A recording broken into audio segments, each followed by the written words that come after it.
In our Christmas cards when I was young, my dad would include a few words from his favorite child philosopher, me. Now I hope to offer some words that are fitting of his remarkable life. My dad was smart, loyal, funny, detailed, social, charitable, hardworking, and a man of faith. We bonded over our love of sports, interest in politics, family, and travel. He was humble and kind, just like the song.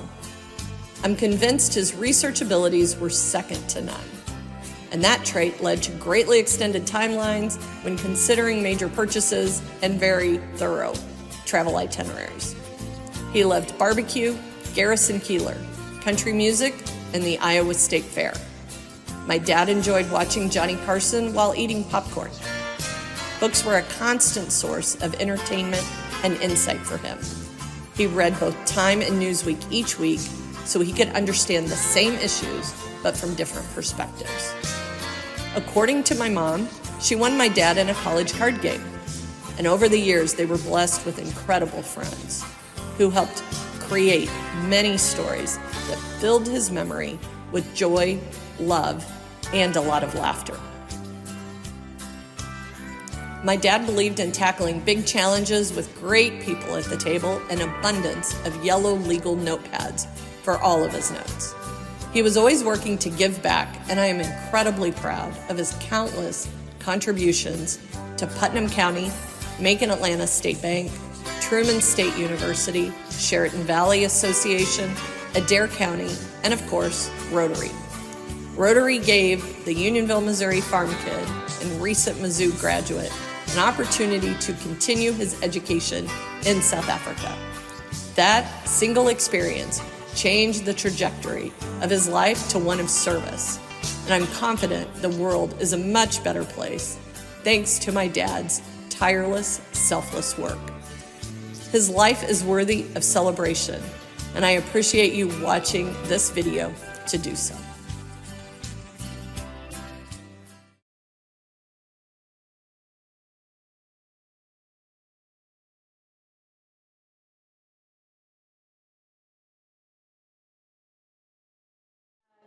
I'm so honored to be able to speak about Ray. And my name is Mary Comstock. I'm a Putnam County midget. My shirt says, "It's a great day to be a midget." Ray was a midget. I learned several things from Ray when I got to know Ray. I worked at Putnam County R1. I'm a graduate of Putnam County R1. And he roped me in to help with the Alumni Association and the reunions. So I've learned a lot from Ray, but I want to highlight 5 things. The first thing I learned from Ray is, if you have an idea, make it happen.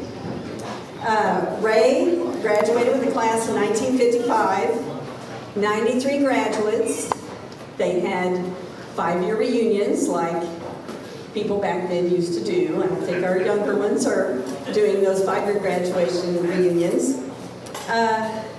They decided their reunion was so successful that they thought they would invite everyone from the decade of the 50s, which they did.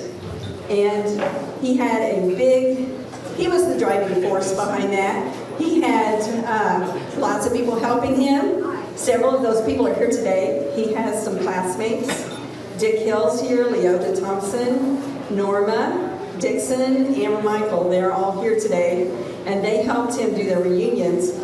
But in 2000, he had this fantastic reunion. 500 people came to Unionville, and the reunion is still happening. Now, it's kind of hard to get the addresses for that many people.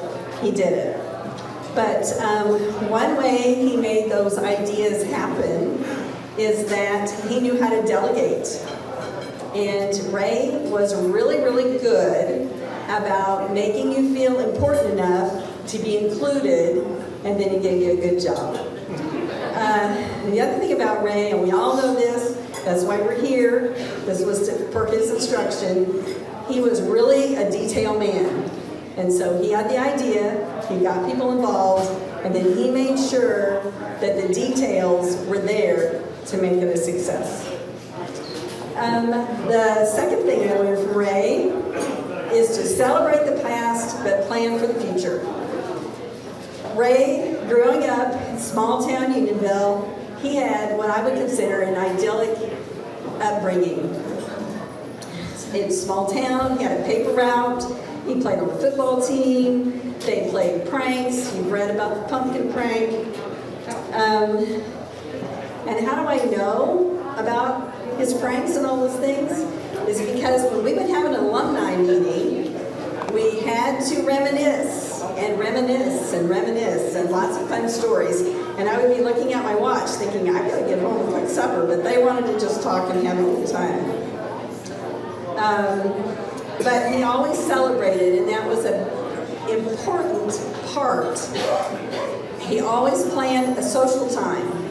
It's important to him to get together and talk about the good times with the country club or whatever, wherever it was. He was inducted into the first class of the Putnam County R1 Academic Hall of Fame in 2010, celebrating the achievements of our alumni. And he always wanted to know, how many nominations do we have? Have you thought about this person? Have you thought about that person? And through the Alumni Association that he basically started, we've planned for the future, because that association has given out over $30,000 in scholarships to over 60 alumni, and many of those have come back to the local area, which is just fantastic. And Ray was always pushing. How are we going to get the younger people involved in our reunions? You know, they're all on Facebook. They don't care to see each other, but Ray really wanted that to happen. So the third thing I've learned from Ray is make other people your focus. All of us here, Ray touched, and I bet he somehow helped you make a connection with somebody else. Ray was so good with people's names, but he knew not just your name, he knew your brother's name, he knew where you used to work and where you work now. Ray had a gift, I believe, but I believe he worked at it. And the reason why he was so good at it is because people were his focus. It was very important to him to do that. And he really liked connecting people. And people from Kirksville, Unionville Rotary, area Rotary clubs, when he was president-elect and moved into the living quarters there at Evanston, we all went up. And there was a picture I've seen of our group that we went up. And it was interesting. We were sitting in his living room. I'm sitting on one side of the room. There's a lady on the other side. She's looking at me. I'm looking at her. And come to find out, it was Mrs. Whitney, who was my kindergarten teacher. I came to kindergarten here in Kirksville and had lost track of her. So I know he delighted in that kind of thing. And by the way, I want to say something about Judy. She was so gracious. There were so many people in and out of their living quarters, and she tagged along with Ray everywhere, and she was so extremely gracious and interested in people also. The fourth thing I learned from Ray is that you can always do better. When Ray was president of the convention in New Orleans, my husband and I went, along with some other people from Unionville. Through the House of Friendship, I heard about Interact. I did not know anything about Interact before that time. So Jane Blackburn, who was also there, she and I got all excited. Club was behind us, so we started Interact at Putnam County R1. We got these kids all fired up. They came up with a fantastic project to raise money, to buy shoes for Shoes for Orphan Souls. So when we had our chartering ceremony, which Ray came to do, and Elsie and Ron Gaber sent Rotary coins for each one of our charter members, which was fantastic. Anyway, we had all these shoes on the stage of the auditorium. I was so proud. I thought, wow, how fantastic, how stupendous, how totally unbelievable. So Ray, I'm like, Ray, look at all these shoes. And he's like, yeah, that's nice. You know, he wasn't rude about it or anything, but and the message was, it's a start, you can do better. And we did. We rose to the challenge. Many more shoes the next year. The last thing I want to say about Ray that I learned was just to have fun. You know, that's why we're here. He wanted people to have fun. Any event I was ever involved with Ray, there was always a social time. That was very important. You know, I never saw him upset or mad. I'm sure some of you probably have. I don't know. He always had a story, a fun story. The reunion, the first big reunion, they had a pep assembly. Amber Michael was a cheerleader at that pep assembly in the year 2000. She's got her shirt on tonight. So I'm going to close. I want to read you something that Ray wrote. And I love Ray's writing because it's just as if he's standing here telling it to us. So this is a summary of that first huge reunion. He says the organizing committee for the quinquennial class reunions was still limited to members of the UHS class of 1955 until we decided to formally invite all the 1950s classes to our 2000 reunion. We called it a 50s reunion in order to involve all the classes from the 1950s, and at that time we recruited Maribeth DeHaven, Judy Lightfoot Robinson, and Orville Spence to help with the reunion. The editor of the University Republican newspaper agreed to provide space on the front page for weekly articles about the reunion, and word about the 50s reunion on Labor Day weekend spread very quickly among the UHS graduates. In fact, we quickly received several complaints from graduates in the 40s that they were being left out improperly, so we added those classes and made it a 40s and 50s reunion. We also recruited, and you know how Ray is about recruiting, we also recruited former faculty members to attend who participated in large numbers. The number of registrants then exceeded 400, and several more attended the traditional dance on the city square, which was held on Saturday night, along with a band concert by former UHS band members. Unfortunately, it was exceptionally hot for Labor Day with temperatures near 100 degrees, which forced the cancellation of some scheduled events such as the cattle judging contest and the punt, pass, and kick competition. But overall, it was a magical event for nearly 500 people, many of whom had not been back to Unionville for many years. It was truly a time to remember. And that started with Ray's idea. So, I'll just recap really fast. Thanks again for the honor. And Ray had ideas. Act on your ideas. Celebrate the past, but plan for the future. Make other people your focus. You can always do better. And have fun. I guess I will begin by saying that this is a complete success already. I've had the opportunity to reunite with someone from high school that I hadn't seen, and also a college friend that through Ray's travels we have that connection. And so I hope everyone here has the opportunity to reconnect, and that is exactly what Ray wanted this evening to be about. But I do want to take a few moments and talk about his involvement with what was Macon Atlanta State Bank for most of his tenure. We have changed our name to MA Bank, but he became a board member in 1971, and quickly, although he was never officially given the titles, he very quickly took on 3 unofficial roles for the bank. One, as you can imagine, he quickly became the MC of our annual Christmas party and did a tremendous job with that. He was also quickly our parliamentarian, and I think we can all appreciate that and understand that. And then he also became, while not our official secretary, he was our proofreader of choice. And everything that we did, board minutes, official documents, all of those things, always seemed to make their way to Ray.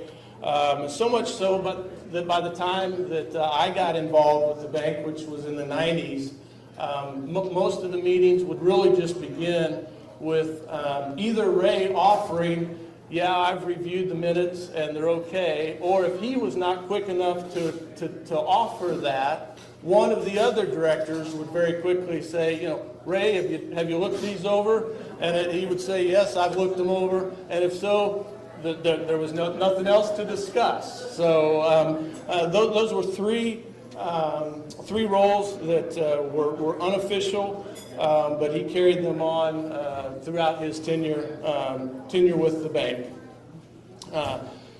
As you know, and as you will hear from others, he's also a student of history and enjoyed storytelling. During our meetings, it was not uncommon for some of our deliberations to occasionally take a short detour, and I say short in quotes, but a short detour that brought in a name or an acquaintance or a circumstance or situation that provided context to whatever the deliberations of the day were, and kept it light, and those were always enjoyable. Sometimes, because of our tenure, we did have to hear those stories over and over and over again. And one story in particular that became almost tradition was, in the banking industry, there's a regulation called Reg O, and that regulation requires each of us as directors to go through on an annual basis all of the other organizations and interests that we have. And so our secretary would hand out those papers to us each year, and as we reviewed those, Ray would remind us of the misdeeds that the bankers that had done in the past that actually required that Rego disclosure. And so we probably heard that for 10 years in a row, but it was always a welcome story, and I think all of us enjoyed that. Again, that was just part of Ray's personality to share those stories. Our board has always been very cordial, but all of us have been engaged, and so we have a lot of deliberation and conversation around things. Most of the time, we are in agreement with most of the issues that came before us on any particular day. But on occasion, there were times when there might be an issue or an opportunity or a challenge that was presented with us that caused us to have a little bit more deliberation or conversation. And so we would spend a little bit of time going back and forth with that. And then I had the opportunity to sit right across from Ray during the board meetings. And so I got a front row seat to how he interacted and engaged with people. And during that entire time, he would sit quietly with a little bit of a smile on his face, just taking in all of the perspectives that were being shared. And then at just the right moment, and those of us that have served on boards know when just the right moment is. That's the moment at which all of the options have been offered out. But if somebody doesn't interject soon, we're going to just rehash and recircle all of the things over and over and over again. So at just the right moment, Ray, on more than one occasion, would take a deep breath, lean back in his chair, fold his hands over his chest like this, and he would start with, well, it seems to me,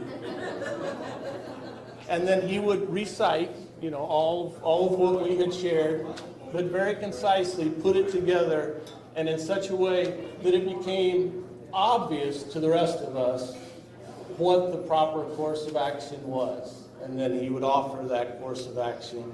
And so on more than one occasion, he brought us all together to consensus. And again, I think that was one of his gifts, is that he was able to listen before he spoke. And that is a lesson that I need to take to heart on more than one occasion, especially when I'm dealing with my spouse. But I don't always do that.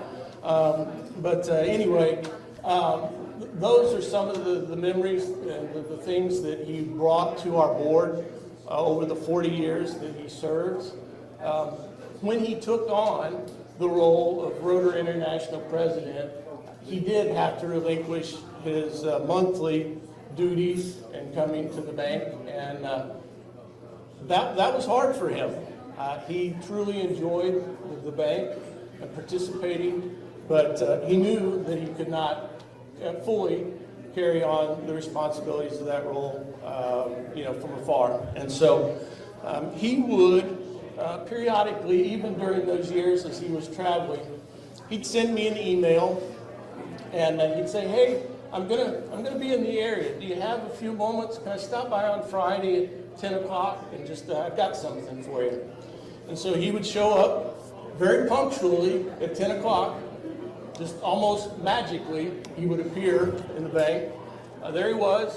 He'd come in, and he might have an ad from a bank in California or North Carolina, or he might have an article that he'd read on the plane, on his way to India or wherever it might have been, that he'd bring to me, sit down for a few moments, share that with me, and then as quick as he had appeared, he'd be up. Just as I was getting ready to kind of settle in and have a conversation, he would be up and off and going again, because his schedule just demanded that.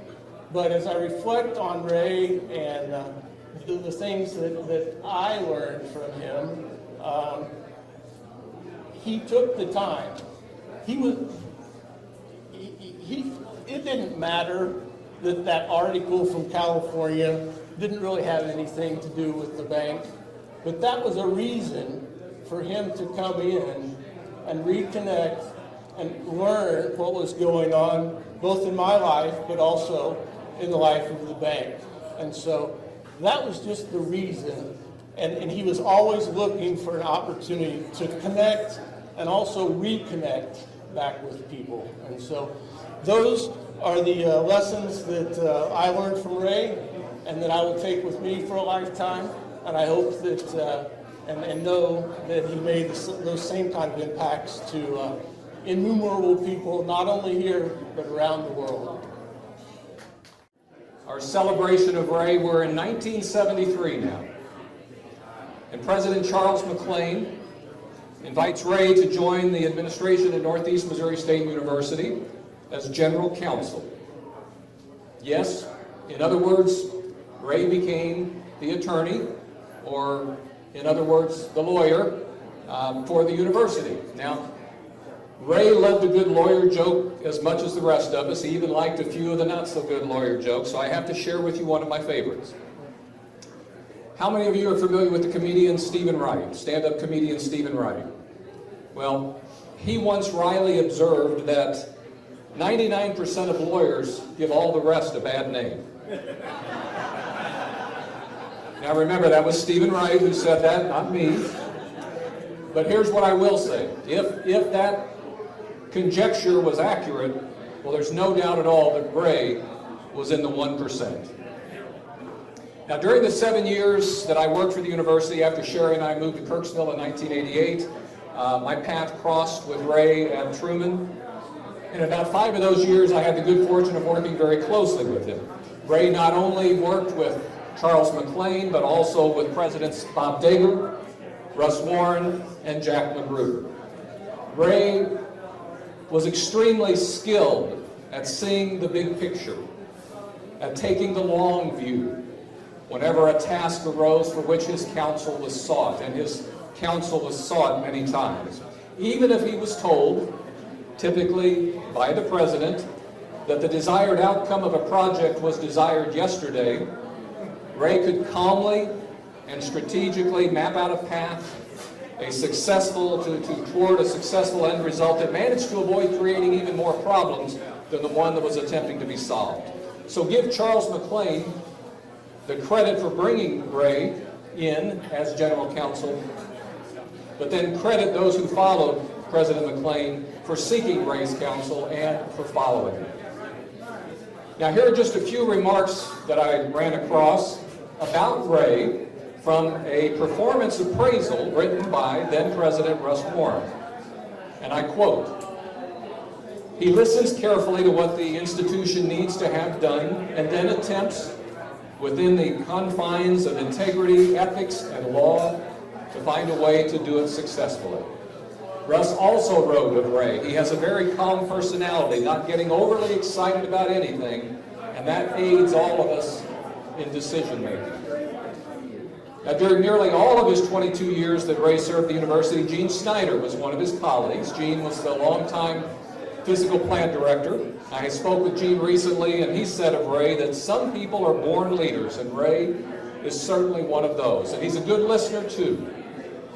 Gene recalled that he and Ray worked very closely together many years ago as they were involved in negotiations as the physical plant workers were in the process of unionizing. And Gene said that as they worked together on that task and on many others as well, he always remembered Ray's honesty.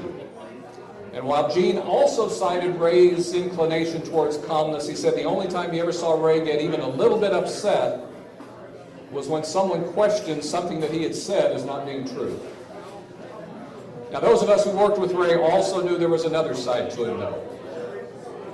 He was meticulous. But his meticulousness resulted in going through reams and reams of paper and filling up one filing cabinet after another to overflowing. Tracy Hill, who's here today, she is now executive assistant to the president at Truman. She's worked in the president's office her entire career, and she recalled that Ray not only kept the final draft of every document that he ever touched, he also kept the first draft. And the second, and the third, and the fourth, and how many ever it took for Ray to finally get to the point where he would put down his ever-present red ink pen and say, okay, let's go with that. Now, I do have to add one personal observation to Tracy's about that topic.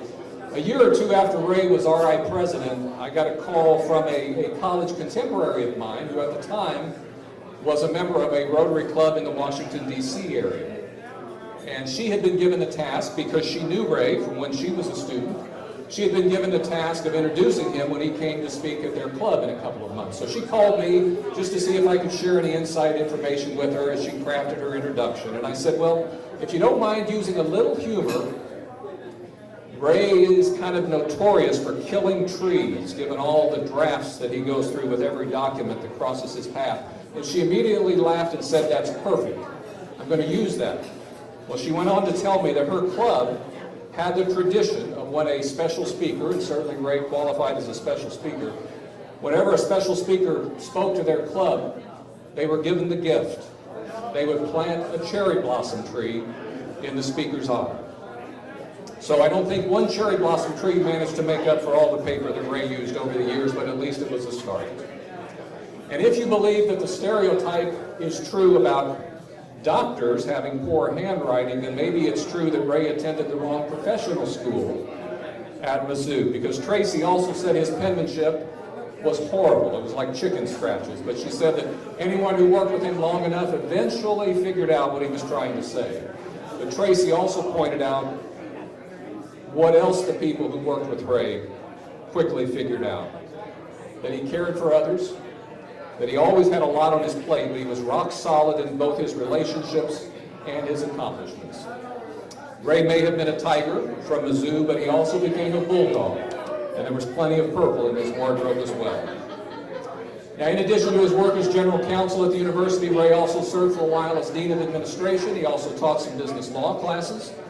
Imagine turning in a paper to Professor Klinginsmith and getting it back marked up many times over, but I'm sure that was very successful for those who were in that role. So Ray served the university well, absolutely well, from 1973 until, at least according to his obituary, and I quote, until his retirement in 1995. Now I have to close by making one other observation. That as educated as Ray was, and as much of a wordsmith as he was, he apparently had one noticeable shortcoming. He didn't understand or fully comprehend the meaning of the word retirement. And again, I quote, retirement, the action or fact of leaving one's job and ceasing to work. Ceasing to work, Ray? No, not at all. as you will hear from our remaining speakers.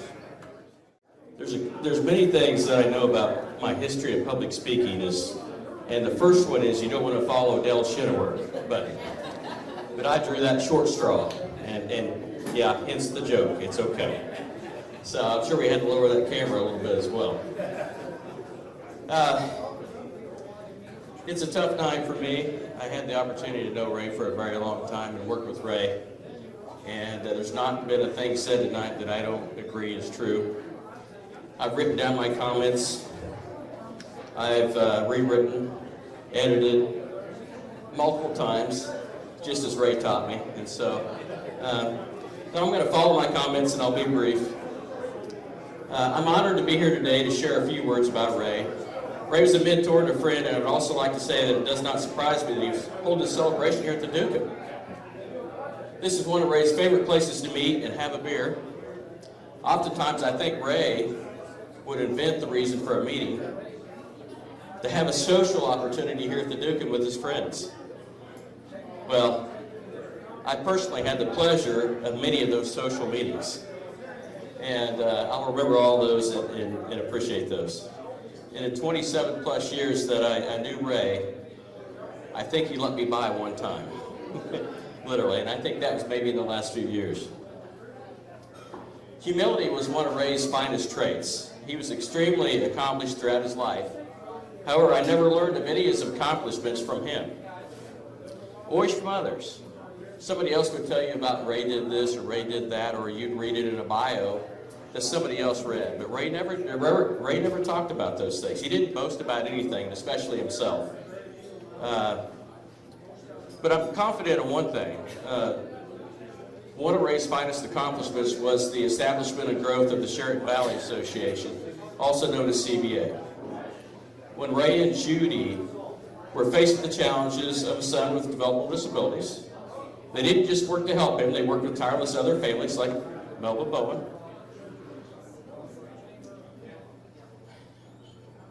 Not just to help their own child, but to help the children of everybody in the community that needed the same services. It was never about them or their family. It was always about the community.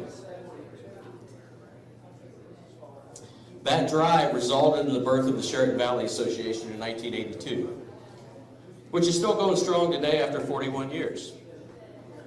Ray served as the board president of CVA from its founding in 1982 through 2008, and then only left the position to advance his service through Rotary, which was his other true love of service.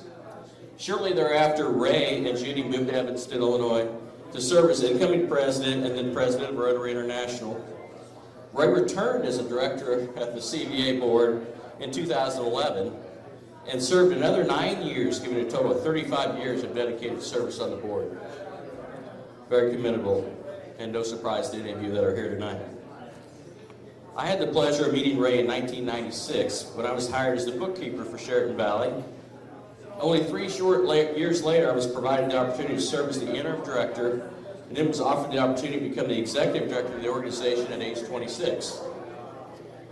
I really wasn't prepared to run an organization, but what I did have was a quality education from NMSU, now Truman, a country boy work ethic, and a personal experience with a family member with disabilities.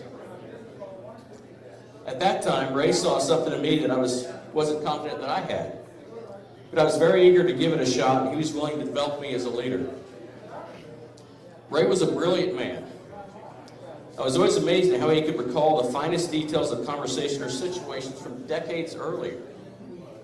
He never missed a detail, and he set very high expectations. But he was always willing to do his part in providing guidance toward excellence. Ray also exemplified the highest professional and ethical standards, and always preached benevolence to me, recognize that we are truly defined by how we treat people, even at their lowest points in life.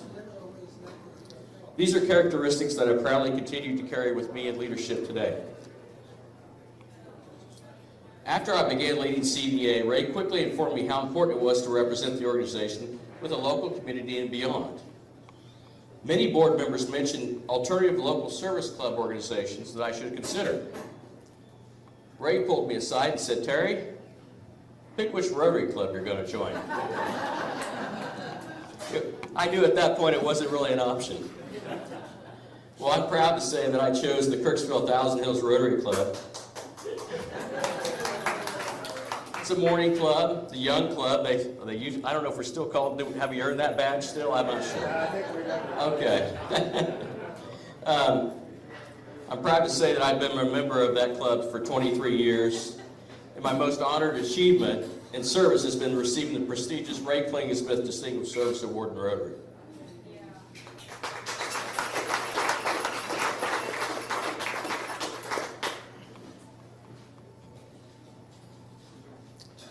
Ray was a kind person with rarely a harsh word to say about anyone, but when he did share some disapproval, it was not uncommon to hear him say, what in the Sam hell is going on? That was about the most curse words you ever heard out of Ray, I think. What in the Sam hell? But he used that phrase a lot. Ralph, you probably heard that a lot.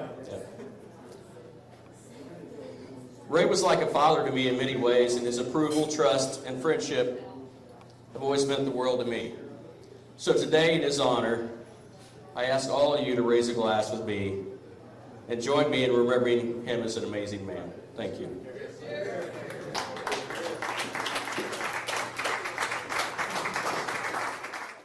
As Dale mentioned, Ray came to Kirksville to be the general counsel at Northeast Missouri State University in 1974. And he taught legal courses there. He was also the director of administration. And he screwed things up so much with administration, he was the last director of administration that we had. He joined our Rotary Club on the 1st of July of 1974 as a district governor-elect from District 605, which was in St. Louis at that time, the eastern part of the state. And he came from the Macon Rotary Club. He was one of two members of our club. We have never found out who the sponsor was. I guess no one would admit that they were Ray's sponsor to the club. So he was district governor from 75 to 76. He had a memorable district conference in Hannibal at the old Holiday Inn.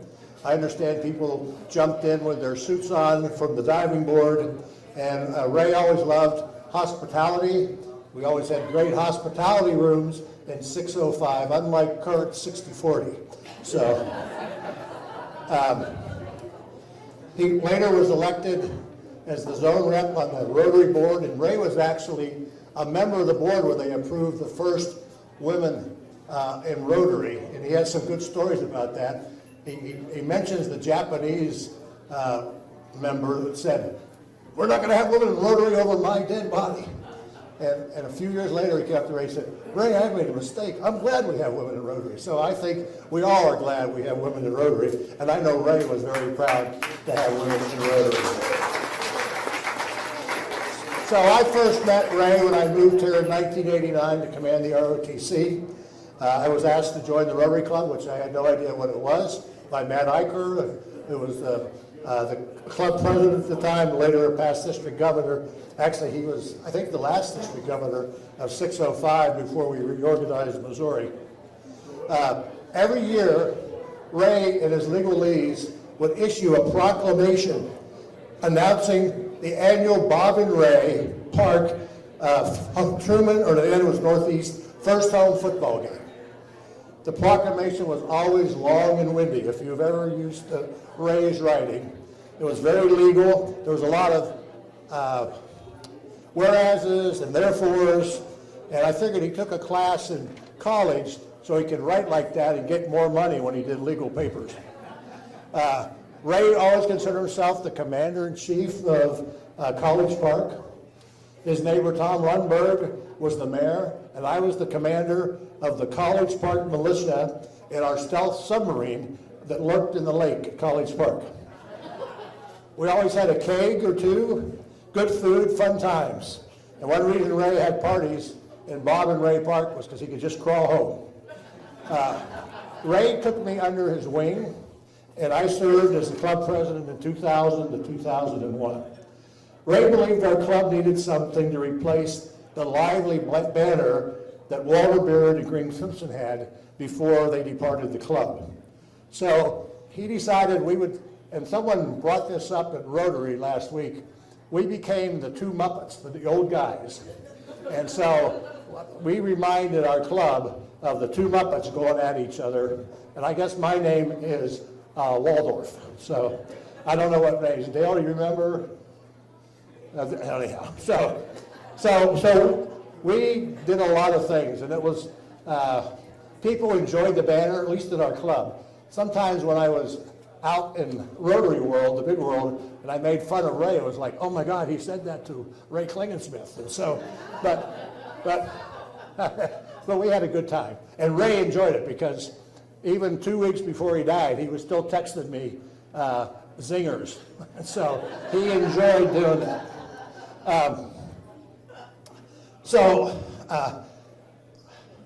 We came up, the 100th anniversary was coming up in 2005. And Ray had seen when he was in Evanston a really neat pavilion, an amphitheater. And he said, we need to build something like this in Kirksville. And I was on the city council at the time, and I said, well, you know, the city's looking at doing an amphitheater it was called Swimming Pool Park then, and we can look at it, but there's no design or location. So as typical planning, and Terry alluded to this, Ray grabbed his cooler with Budweiser, we grabbed some lawn chairs, and we sat out in the grass in Swimming Pool Park trying to figure out where to put the amplifier.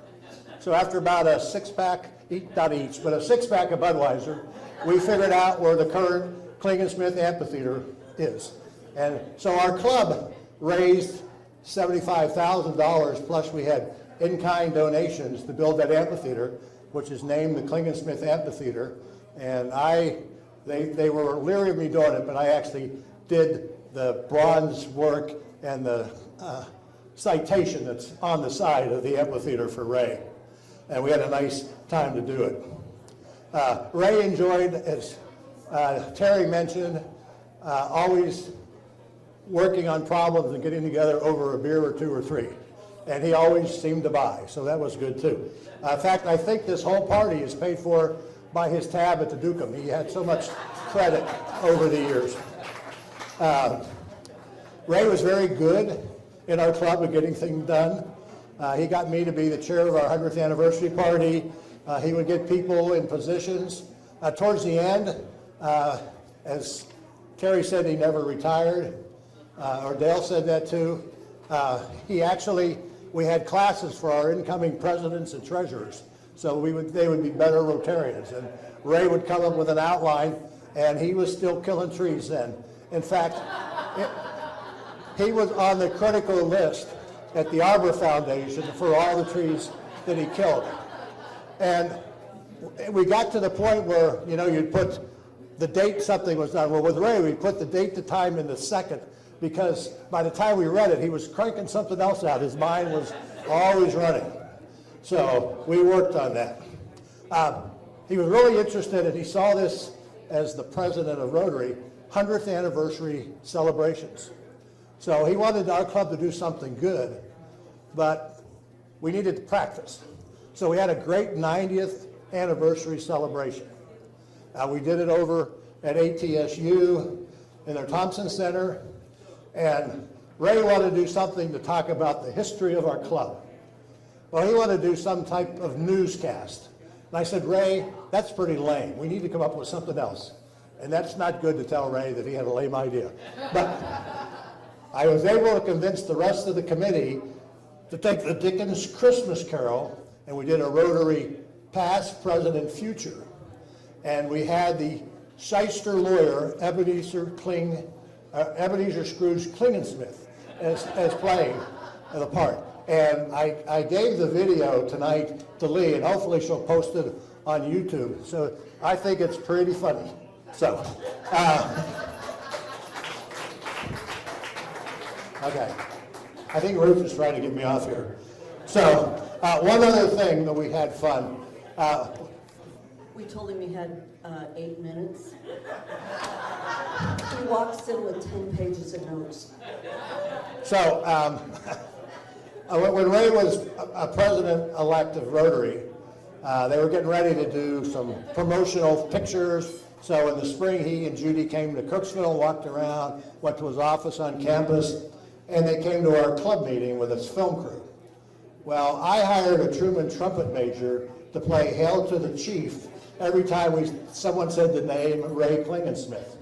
So after a while, the whole meeting was, and Ray Klinginsmith, bum, bum, bum, bum, bum, bum, bum, bum. But Rotary had no sense of humor. They did not put that in the video. So I'll talk about one other thing. There's a lot of pictures floating around. Ray wanted to do something to celebrate the presidents and Rotary officers in Missouri. So Matt Eicher and I and a couple others, I think Dave Clitheroe and some others, we put together a roast of Ray.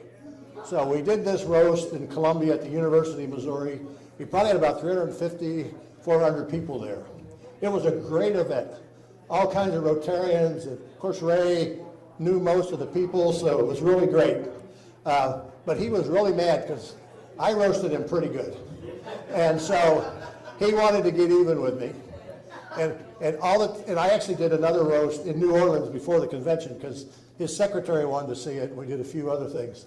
I might mention, I know Ruth will get me, but going to Montreal, he sends a text or an email. He says, Ralph, I had the second row in the front for the convention down on the floor, and my family won't be there till the end, so you can sit there if you stay sober. And so he sends this to his secretary and the Rotary people. So I said, that's typical Ray. He's trying to get at me. So I sent a note back and said, Ray, if you're speaking, I need to be drunk anyhow. And so we went on from there. So I think that I got the hook. I just want you to say, Ray and I had many great times together. We were great friends. We did a lot. We saw a lot, and we really loved working together and loved Rotary. Good evening, friends. This is one of those moments, isn't it? It's one of those moments where your heart beats a little bit more, and you dang sure want to get it right. And I'm honored by the family and by Lee to represent a huge, huge part of Ray Klinginsmith's life. So this segment is about Rotary International, and as you can appreciate, as the intended sixth speaker out of six, and now the seventh speaker out of an intended six, you could well have the feeling that there's not a whole lot else to say, right? But yet, because all of you loved Ray Klinginsmith, you know that there's a whole lot more to his life.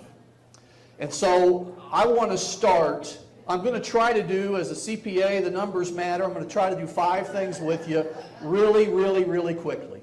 And I appreciate you joining me in doing so. And the first thing I want to do is acknowledge Ray's daughter, Lee Perkins, and I'd ask you to give our love to her right now.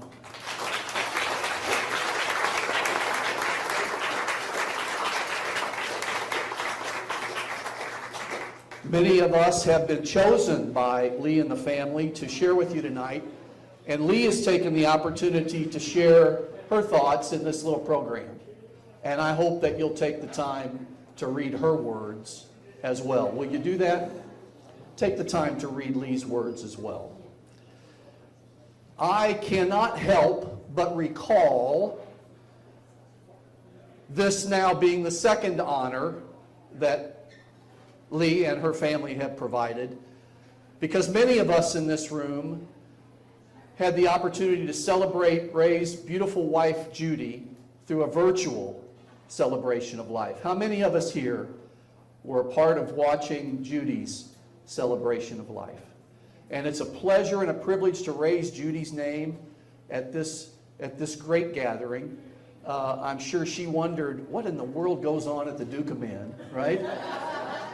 But it was a privilege to honor her life as well. Ray was Rotary. And the second thing I want to do is very briefly pay tribute so that each of us can recall how he touched every aspect of our organization, from the international aspects to the governance, to the leadership development and training, multi-district president-elect training, the governing boards of Rotary International and the Rotary Foundation. He was around our international conventions. He received Rotary's highest awards. Ralph always does a great job, and he mentioned the first couple of opportunities, but I want to just very briefly remind you of these opportunities that Ray performed so well. Starting with the big year of 1961 when he was selected as a Rotary Foundation program beneficiary, and he went to Cape Town, South Africa, as many of you know. But probably the biggest thing that happened in 1961 was that he married Judy on December 31st, and I'm here to dispel the rumor that anything regarding tax deductions was a part of that decision and the date of that wedding, okay? But that was a big year for Ray. He did serve as governor of the then District 605 in 1975-76. He was Rotary International Director in 1985-87. He was the moderator or chairman of our International Leadership Training Session, the International Assembly, in 1989. He was the chair of Rotary International's legislative body, the Council on Legislation, in 1998. He was a trustee of the Rotary Foundation, 2002 to 2006. He was the vice chairman of the Chicago 100th Anniversary Convention in 2005. He was the chairman of the 2008 Los Angeles Convention. He was president of Rotary International in 2010, 2011. And weren't we and aren't we proud of that?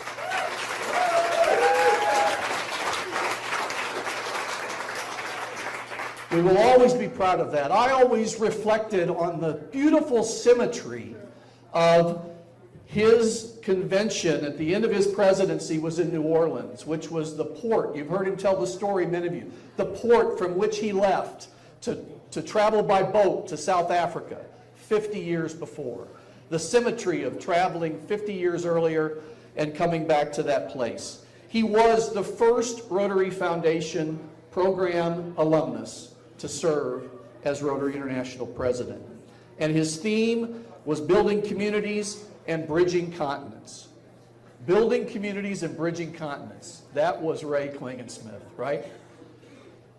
I want to acknowledge that one of the people that assisted Ray during his year as president, one of the key people, was a Rotarian from Warrensburg, one of Ray's dear friends, Dwayne Sterling. I want to lift Dwayne's name, and I want to acknowledge that his wife, Pat Sterling, is here with us, and it has been fantastic to see Pat. So it's a challenging opportunity tonight, and so I thought that the best thing that I could do for all of us this evening would be to bring some of what I've been blessed as one that was close to Ray, and most of you know that. Certainly he was my mentor in Rotary and will remain that. And I have benefited from receiving notes from all over the world in the last 3 weeks. And I'm going to share just a couple of those with you as the third thing. One of Rotary's best came from Iceland. A good friend and a great Rotarian from Europe. From Africa, what a great man with a wonderful legacy. I'm sharing this with you also because every single one of us in this room can say the same things, the same words. But many around the world would love to be here with us tonight, and so I'd like their voices to be heard. Certainly Ray impacted me many times. Rotary is better off, I'm better off. From Australia, my abiding recollection of Ray was his amazing memory. Others have referenced that. Ray loved to laugh and was always good company. and from Asia. I was so impressed by his photographic memory, his warm wit, and his encyclopedic knowledge of Rotary. For example, if you asked him, he could tell you who the president of Rotary was in 1922, who was the vice president in 1941. He could tell you when a particular amendment was made at the Council of Legislation, who made the motion. He would tell you who the chairman of the 1965 International Convention was, what city it was held, and so on. Ray had no airs about him, was humble in his ways, firm and persuasive and yet soft-spoken in his arguments, ready to stay with his convictions, and at least on the board, tolerant to the view of another and a gentleman to the core. He had his own unflappable, unique style. He was kind and encouraging to newcomers and novices and endearing to all. And then the final comment made from this great Rotarian in Asia has put me in a little conflict tonight, because I've heard so many times that Ray was the one that was buying the beers here, but I will go ahead and tell you that this colleague in Asia said Ray was also thrifty. When he invited the board to dinner, you could well end up at Pizza Hut. And then from South America, Ray was one of my mentors in Rotary, a visionary, the man who introduced us to the cowboy logic, right? How many times have we heard the songs about the cowboy logic? Yes, unforgettable. And so really I only have one other comment to make about bringing those international voices to us tonight, and that is on this topic of cowboy logic, because it frames up one of the very few times in my experience with Ray that I ever found myself watching him on the stage and wishing for just a little bit more from Ray. And maybe you'll agree with me, I hope you will, and that was when they would be playing this great country music song that became part of his mantra as Rotary International President, Cowboy Logic. He would be attempting to clap at the right beat. He would be attempting to clap at the right beat. I think one time, actually, I was with Lee, maybe at a convention, and we both kind of looked at each other, and I said nothing, actually. Friends, I know that these next two thoughts are words exactly that all of you could say. One of Ray's claims to fame was one where he utilized each of us, the ability to formulate good ideas for progress and then to recruit friends and colleagues to help him make the needed improvements, which is another of the reasons we're at the Duke of Men.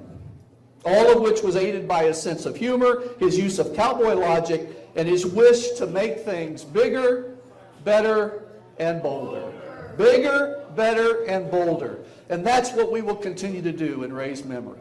However, I stand before you tonight in the shoes of many that could stand here, but I do acknowledge the fact that I stand before you as an example of the other claim to fame that I would raise to you tonight that speaks to each of us. The first one utilized each of us, his willingness and ability to open doors to encourage the leadership he saw in everyone in this room. And I do stand here as a product of that. Ray, over the course of many years, has opened many doors for me.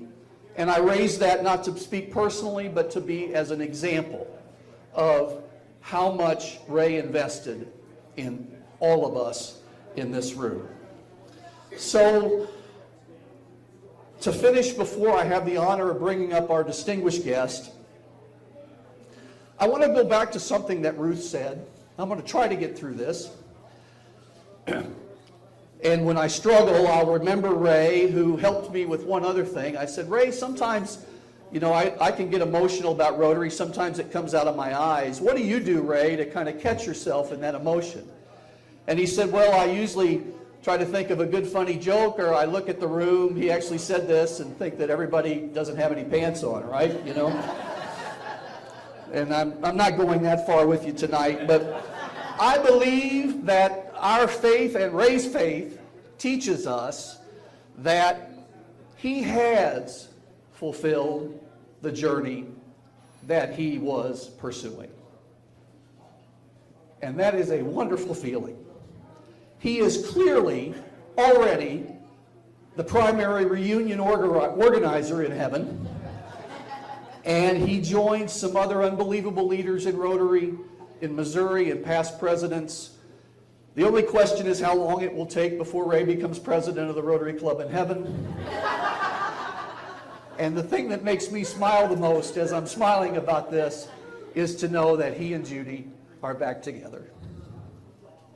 And so at this time, I appreciate the opportunity to be with you, to reflect Rotary International and Ray Klinginsmith, by also acknowledging our distinguished colleague, past Rotary International President Mark Maloney and his wife Gay from Decatur, Alabama.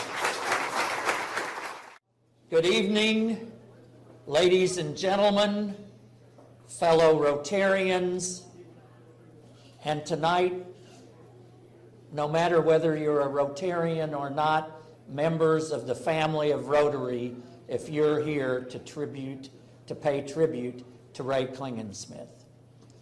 I am Mark Maloney. This is my wife, Gay Maloney. I'm a member of the Rotary Club of Decatur, Alabama. Gay is a member of the Rotary Club of Decatur Daybreak, Alabama, because there is no Rotary Club in the world big enough for both of us. And we are honored to be here at this tribute to past Rotary International President Ray Klinginsmith.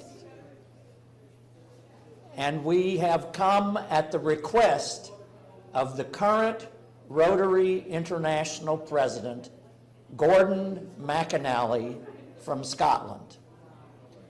And it was, I cannot tell you how touched we were when I received the email from Rotary headquarters in Evanston asking if Gay and I would be kind enough to represent President Gordon and all of Rotary at this celebration of life.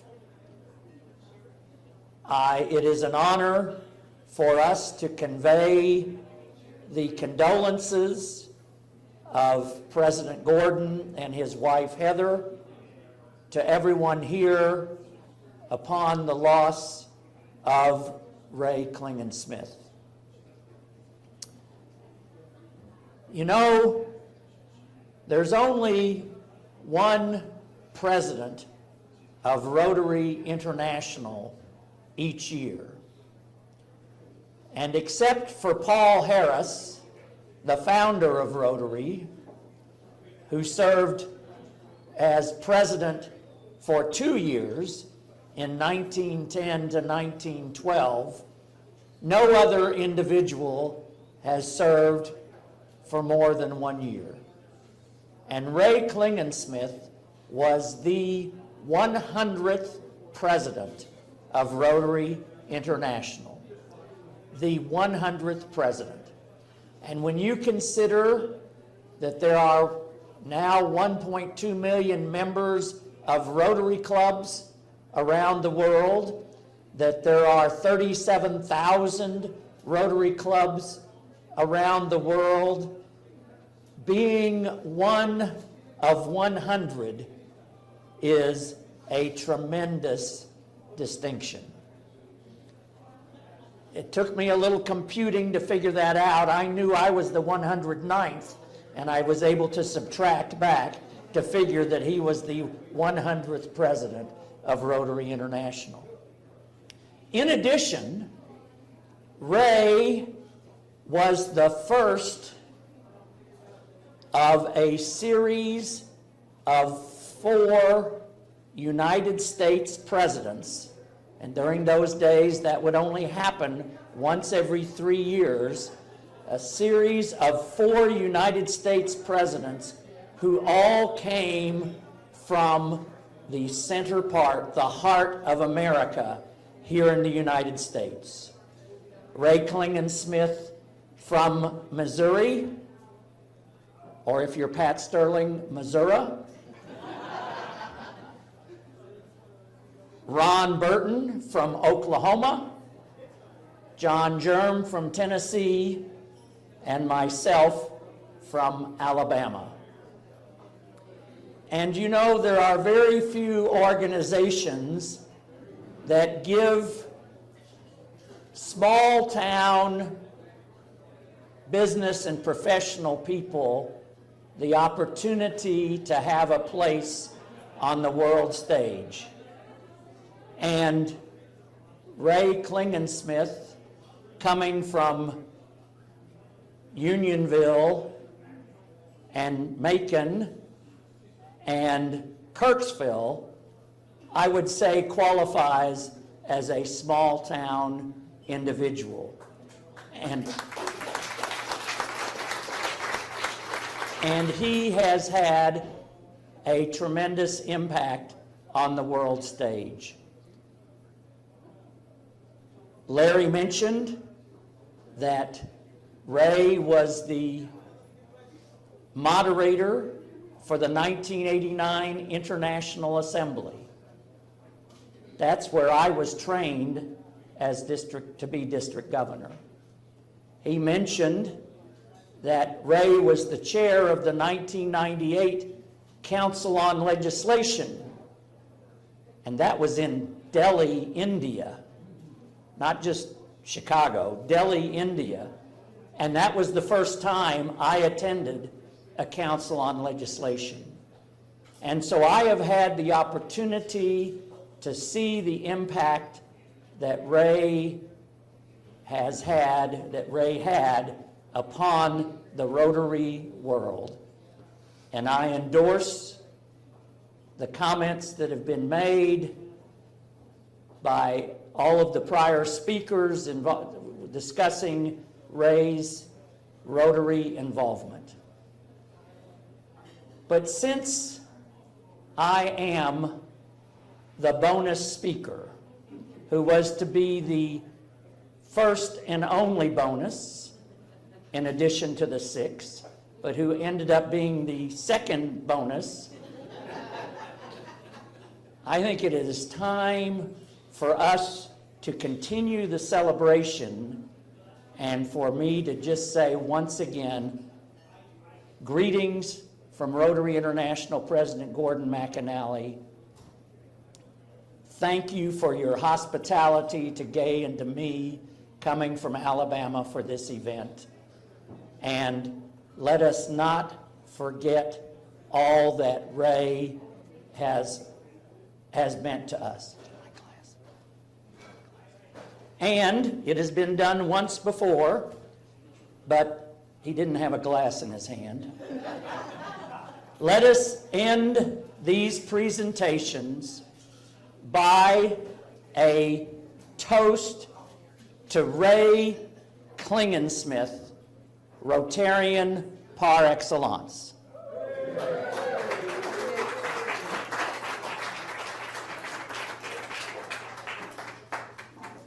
And I want to be the bonus and say, let's raise a toast to Judy, who was beside Ray all the way.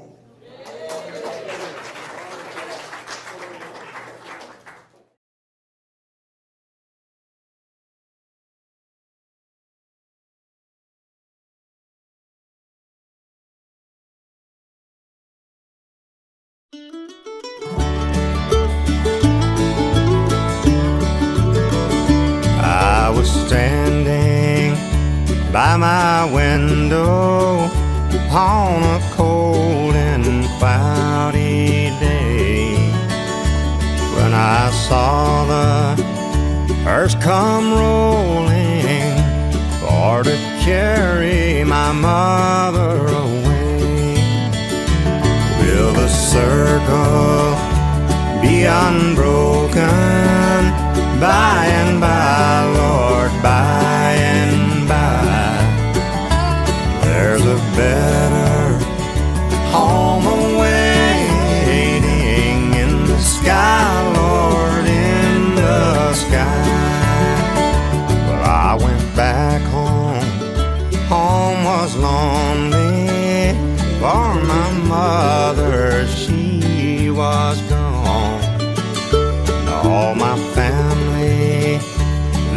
was crying, for our home felt sad and alone. Will the circle be unbroken by and by, Lord, by and by? There's a better home awaiting in the sky, Lord, in the sky.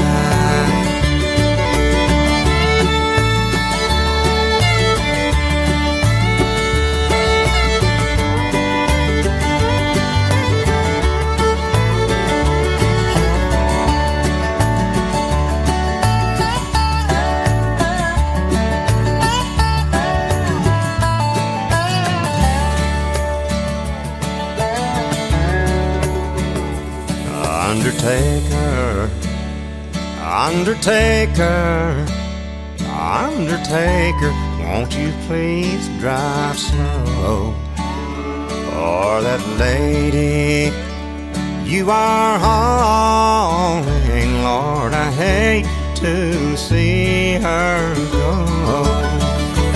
Will the circle be unbroken by and by, Lord, by and by? There's a better home awaiting in the sky, Lord, in the sky. There's a better home awaiting in the sky, Lord, in the sky.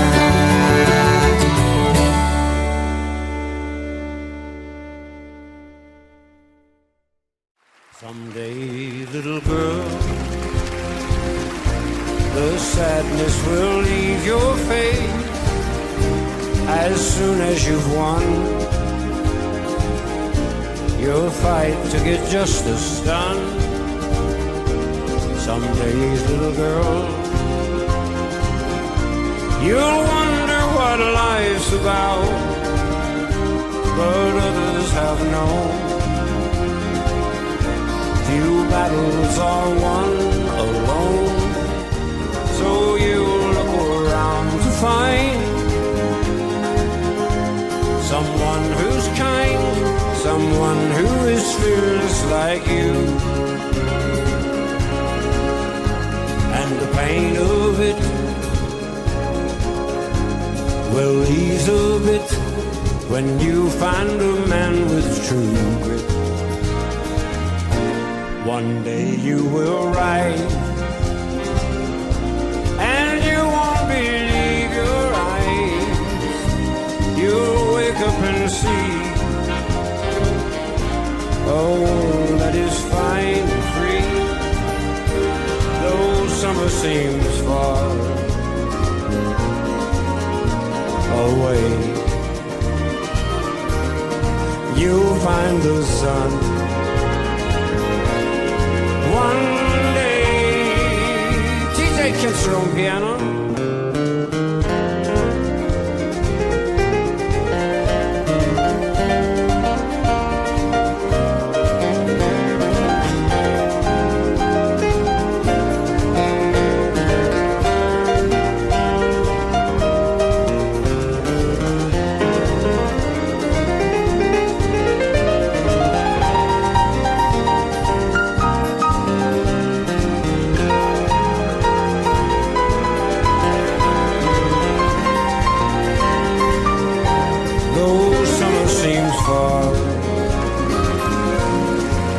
Far away,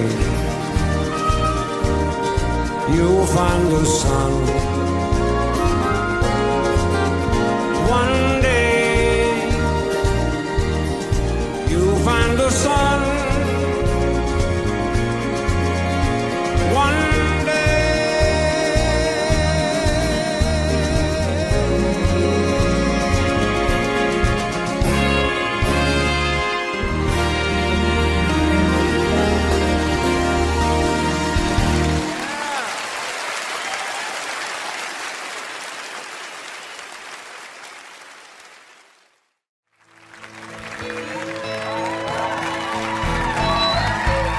almost heaven. West Virginia, Blue Ridge Mountain, Shenandoah River. Life is old and older than the trees, younger than the mountains, growing like the breeze. Country road sings, take me home to the place I belong. West Virginia, Mountain Mama, take me home. Country road. All my memories gather around her. Mine is a lady, stranger to blue water. Dark and dusty, painted on the sky, misty taste of moonshine, teardrops in my eyes. Country road, take me home to the place I belong. West Virginia, Mountain Mama, take me home. Country road. I hear her voice in the morning hours. She calls me. The radio reminds me of my home far away. Driving down the road, I get a feeling that I should have been home yesterday. Yesterday, country roads, take me home to the place I belong. West Virginia, Mountain Mama, take me home. Country roads, I want to hear you now. Country roads, take me home to the place I belong. West Virginia, Mountain Mama, oh mama, take me home. Country roads, take me home. That country roads, take me home. That country roads.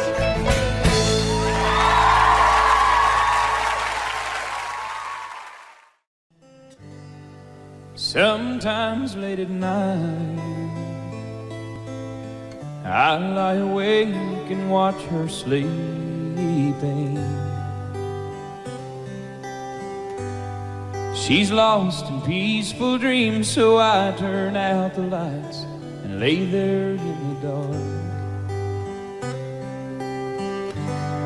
And the thought crosses my mind, if I never wake up in the morning,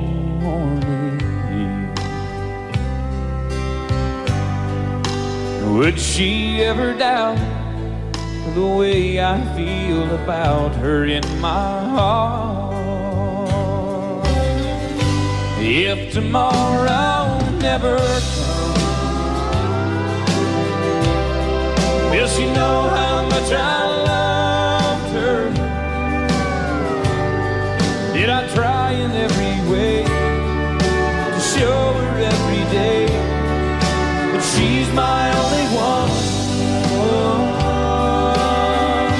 And if my time on earth were through,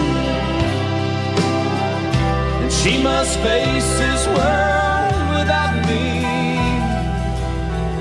Is the love I gave her in the past gonna be enough to last if tomorrow never comes?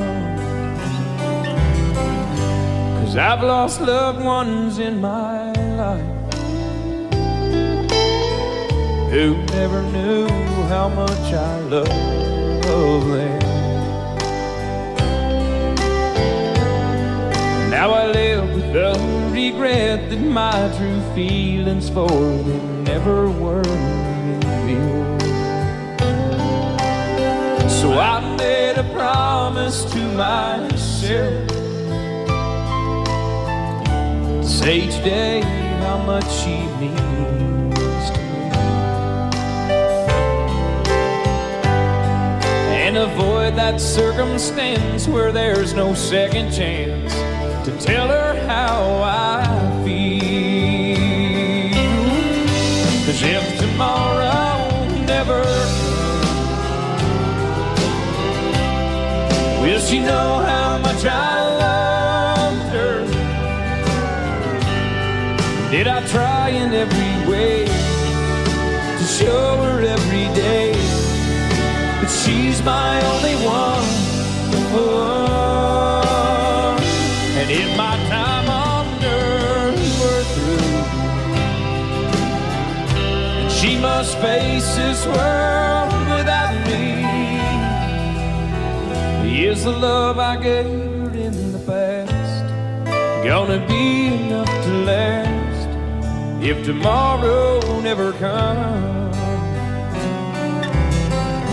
So tell that someone that you love just what you're thinking of if tomorrow never comes.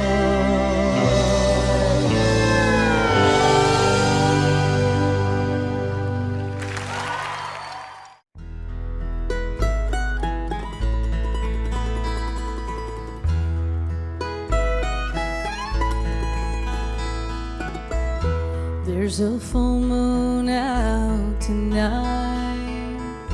All the stars are shining bright, the same way that they used to do.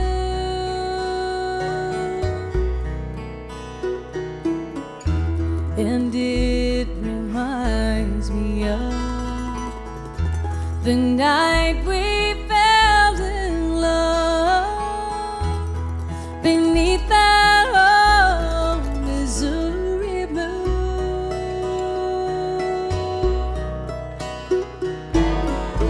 Who would ever thought we'd end this way?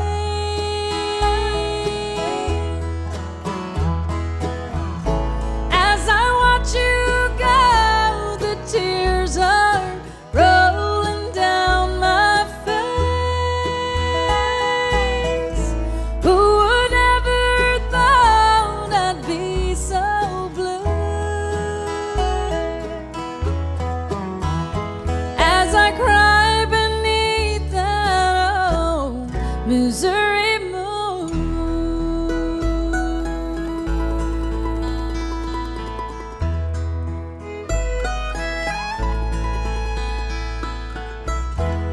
I can't remember when it started to begin that I gave my heart away to you.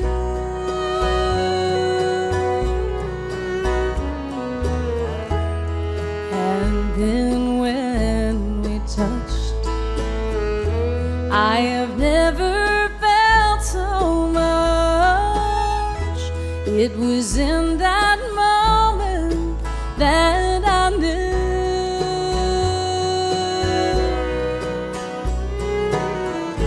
Who would ever thought we'd end this way?